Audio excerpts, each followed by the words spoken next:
రెండు అయస్కాంతాలు ఉన్నాయనుకోండి, రెండు పక్కన పెడితే అతుక్కుంటాయి. కానీ మధ్యలో ఏదైనా చెక్క ముక్క లాంటిది పెట్టామనుకోండి, అది అతుక్కో. ఎందుకు? మధ్యలో ఏదో ఒకటి వచ్చింది కాబట్టి. ఈ రోజు మనకి దేవునికి మధ్యలో కూడా పాపం అనేది వచ్చింది. ఆ పాపము తీయగానే సంబంధము సమకూర్చబడింది దేవునితో. క్రీస్తు మనల్ని తండ్రితో ఎలాగ సమాధానపరిచాడు? అపరాధములు వారి మీద మోపక, అంటే నీవు చేసిన తప్పు నీ మీద ఎంచకుండా నీ తప్పు కూడా ఆయన తీసుకొని తండ్రితో నిన్ను సమకూర్చాడంట. మన పాపములను మన పైన వేయకుండా ఉండడం వలన ఈరోజు తండ్రితో జతపరచబడ్డాం. అది సమాధానమైన పరిచర్య.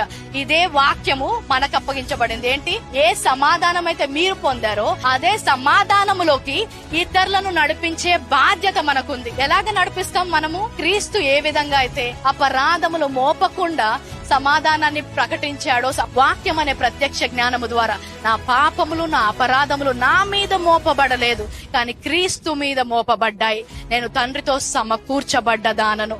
సమాధాన పరిచర్య చేసే వాళ్ళు ఏం చేయాలి? అపరాధములను మధ్యలో తీసుకొని రావాలా? ఏదైతే దేవుడు జతపరిచాడో అది ఎవరు కూడా విడదీయలేడు.